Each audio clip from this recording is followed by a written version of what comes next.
नमस्कार, आप देख रहे हैं द फॉलोअप। मैं विवेक आर्यन। फ्रांस लगभग 1-1.5 महीनों से सुर्खियों में है। वजह है एक विवादित कार्टून। मोहम्मद साहब पर बने इस कार्टून की वजह से विवाद और विरोध की एक ऐसी आग लगी फ्रांस में, जिसकी चिंगारियां मुस्लिम देशों से होते हुए भारत भी पहुंची है।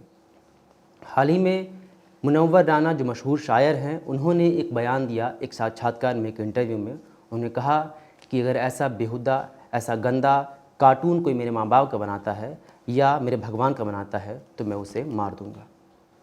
इस बयान के बाद कल दिल्ली के एक थाने में उन पर मुकदमा दर्ज हुआ है।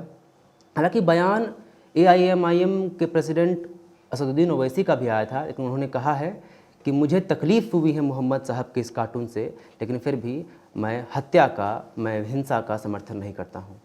देश के कई मुस्लिम संगठन, अलीगढ़ मुस्लिम यूनिवर्सिटी के छात्रों ने भी और बाकी लोगों ने भी सोशल मीडिया और प्रदर्शन के जरिए अपना विरोध दर्ज किया है। लौटते हैं फ्रांस, समझते हैं कि क्या हुआ है और क्यों ये विवाद बढ़ता जा रहा है। फ्रांस में क्या हो रहा है, क्यों यह विरोध हो रहा है, इसके पहले हम जानेंगे शार्ली हेब्दो मैगजीन के बारे में, जहाँ से ये विरोध शुरू हुआ, जिस पत्रिका के कार्टून की वजह से ये विवाद शुरू हुआ है। शार्ली हेब्दो एक वीकली, सटायरिकल वीकली मैगजीन है और इसमें व्यंग की तर्ज पर कार्टून्स छापे जाते हैं बहुत ही प्रमुखता से और काफ़ी चर्चित भी होते हैं। सबसे पहला जो कंट्रोवर्सी हुआ था इस पत्रिका के कार्टून पर, वो 2006 में हुआ था, जब पहली बार मोहम्मद साहब के ही कार्टून को पब्लिश किया गया था। इसके बाद 2011 में इस मैगजीन के दफ्तर में अटैक हुआ था। बाद में फिर 2012 में एक कार्टून बना था, जिसको लेकर 2015 में भी इसी दफ्तर में, इसी मैगजीन के दफ्तर में एक अटैक हुआ, जिसमें 12 लोगों की मौत हो गई थी। और 2020 में, अगस्त 2020 में फिर से 2012 में जो कार्टून छपी थी उसी को रीपब्लिश किया गया है, जिसके बाद फिर से ये शार्ली हेब्दो और साथ ही साथ फ्रांस और उसके प्रेसिडेंट विवादों में घिरे हुए हैं। वर्तमान में चल रहे विवाद का केंद्र एक और घटना है। यह घटना है जब एक रिफ्यूजी मुस्लिम छात्र ने अपने ही शिक्षक का सिर धड़ से अलग कर दिया। वजह थी कि उस शिक्षक ने अपने क्लास में इसी कार्टून को, जिस कार्टून पर विवाद हो रहा है, उसको दिखाकर पढ़ा रहे थे वो।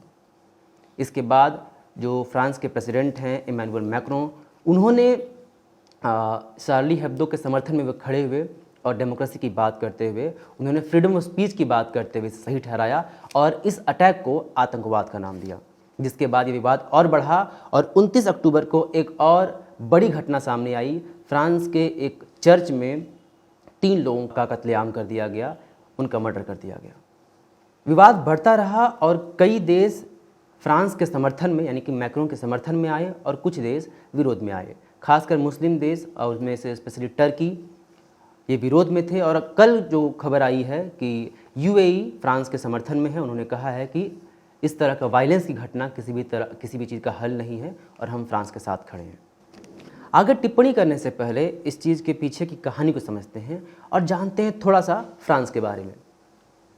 फ्रेंच रेवोल्यूशन के बाद फ्रांस में डेमोक्रेसी आई और संभवतः यह दुनिया की सबसे पहली डेमोक्रेसी है। फ्रांस में जो डेमोक्रेसी आई वह चर्च के खिलाफ लड़के आई है और वहाँ पे क्रिश्चियन मेजॉरिटी में है। फ्रांस में फ्रीडम ऑफ स्पीच, यानी कि अभिव्यक्ति की आज़ादी को एब्सोल्यूट, पूर्ण रूप से स्वतंत्र माना जाता है और इस अभिव्यक्ति की आज़ादी में ब्लास्फेमी, यानी कि ईश निंदा भी शामिल है। यानी कि फ्रांस में फ्रांस के लोगों को ईश निंदा करने का भी अधिकार वहाँ की सरकार, वहाँ की कॉन्स्टिट्यूशन देती है। फ्रांस के इस रवैये पर कुछ लोगों को ये लगता है कि फ्रांस मुस्लिम विरोधी है और वो सवाल पूछते हैं कि क्यों नहीं शार्ली हेब्दो अखबार बाकी धर्मों पर, खासकर क्रिश्चियनिटी पर, जो कि वहाँ पे मेजॉरिटी में है, उस पर कार्टून बनाता है। उन्हें देखना चाहिए कि पिछली बार कई दफ़ा क्रिश्चियनिटी पर, पोप पर इस तरह के कार्टून्स बने हैं, जिस पर विवाद तो हुआ, लेकिन इस तरह का वायलेंस, इस तरह की हिंसा देखने को नहीं मिली है।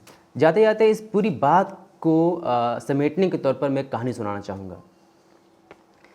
इस्लाम के अंतिम पैगंबर मोहम्मद साहब के बारे में जो कहानी प्रचलित है और लगभग सभी जितने भी इस्लाम में मानने वाले लोग हैं इस कहानी को मानते हैं कि जब मोहम्मद साहब अपनी इबादत के लिए, नमाज अदा करने के लिए मस्जिद जाते थे तो एक औरत, एक बूढ़ी औरत उन पर हर दिन कूड़ा फेंकती थी और इसके बावजूद मोहम्मद साहब ने कभी उनके लिए अपने दिल में नफ़रत नहीं पाली। यहाँ तक कि जब वो बूढ़ी औरत एक दिन कूड़ा फेंकने के लिए उनके ऊपर नहीं आई तो मोहम्मद साहब ने उनके बारे में पूछा कि वो कहाँ है, और जब उन्हें पता चला कि उस बूढ़ी औरत की तबीयत ख़राब है तो मोहम्मद साहब ने खुद उनका इलाज कराया, उन्हें अस्पताल पहुँचाया, जो भी व्यवस्था थी वो उनके लिए दी, और फिर वो औरत ठीक हो गई। मुझे लगता है कि ये उदाहरण काफ़ी है समझाने के लिए कि जिस रसूल को हम मानते हैं, इस्लाम धर्म के लोग मानते हैं, उनके लिए मोहम्मद साहब का, उनके पैगंबर का क्या संदेश था, और उन्होंने इस धरती पर आकर लोगों के बीच में नफ़रत, हिंसा, इसके खिलाफ़ किस तरह लड़ाई लड़ी और क्या संदेश दिया।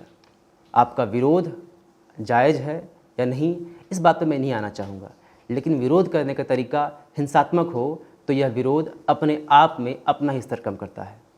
आप देख रहे हैं द फॉलोअप। नमस्कार। Followup.in. Like, share, and subscribe. www.thefollowup.in